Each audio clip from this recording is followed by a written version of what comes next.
Janie and today we're going to be making sweet and sour chicken. So come on in and let's get started. First thing you're going to do is you're going to want to brown your chicken breast in a little bit of olive oil and a little bit of vegetable oil, because olive oil, of course, heats up at a lower temperature than vegetable oil, and that kind of helps. It gives you some time on the chicken to cook it, especially when it was such a thick breast like I had here. And I just pounded it with a mallet and kind of loosened up the muscles in the chicken first, okay?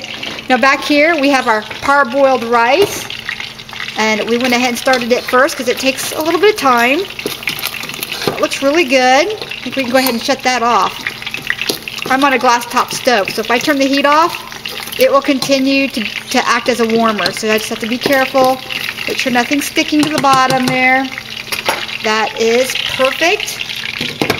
So we'll go ahead and slide that off the heat source a bit there. We're going to go over our sauce that we just made.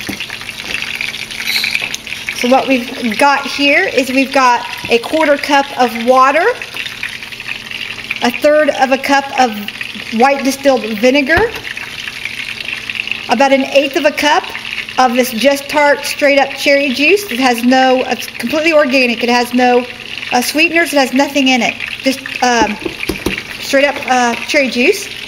We've got about 1/2 cup to 3/4 of a cup of light brown sugar. I forgot this one.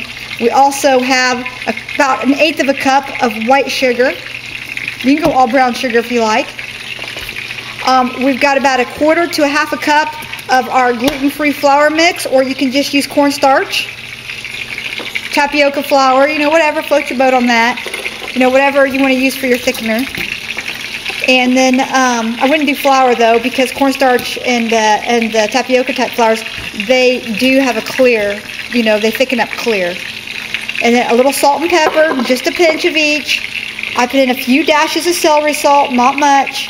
And if you want a little heat to it, some red pepper flakes. All right, that's it for the juice. We gave that a stir, and we'll be tossing that in there in just a minute. And you could omit the cherry juice if you don't have it. You don't have to use it. That's fine.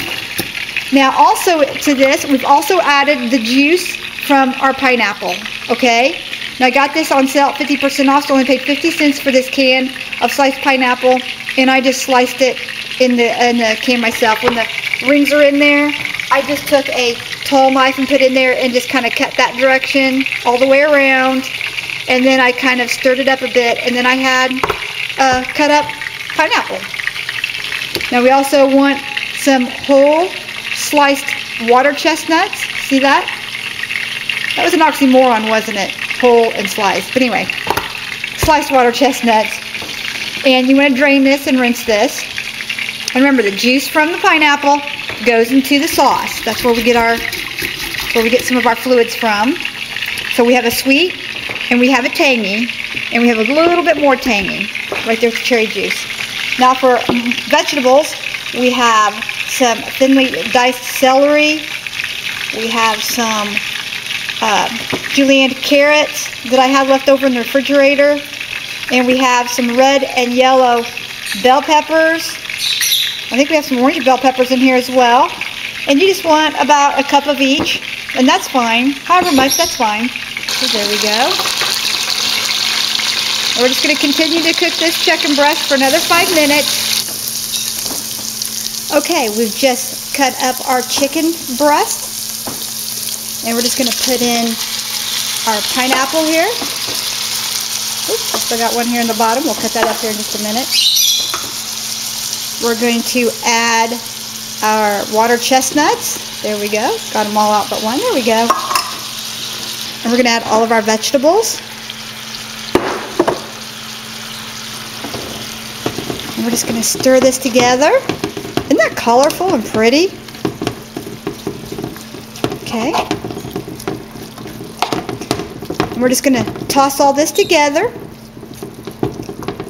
Crank up the heat here a little bit. What we're going to do here is we're going to simmer the vegetables and just a little bit of the olive oil that was left from the chicken, and a little bit of the chicken broth.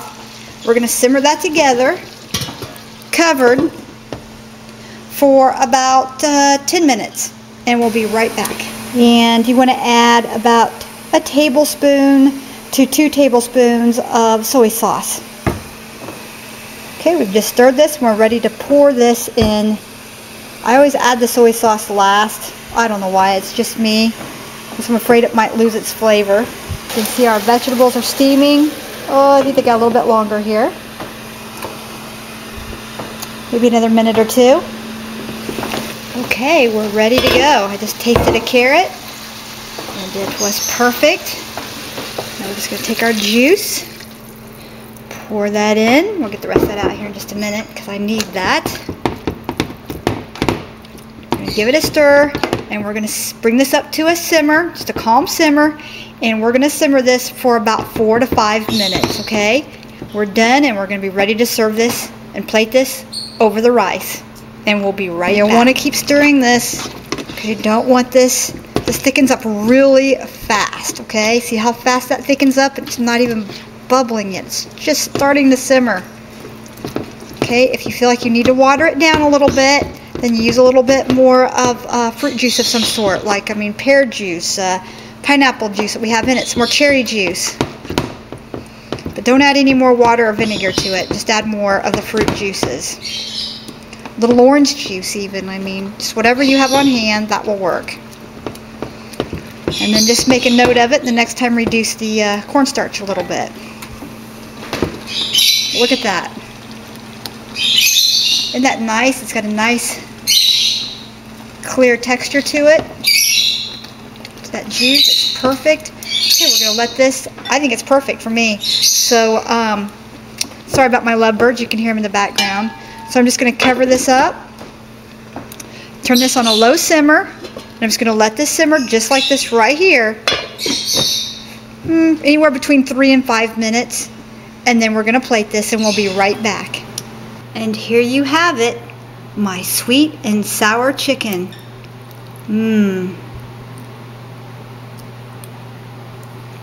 Oh, that is absolutely delicious. That parboiled rice is perfect. The sweet and sour, perfect. I can't wait till my husband sits down and tries this. Matter of fact, this is my children's favorite. But this is Chef Janie Pendleton, and I hope you've enjoyed this quick tutorial on how to make my version of sweet and sour chicken. Blessings.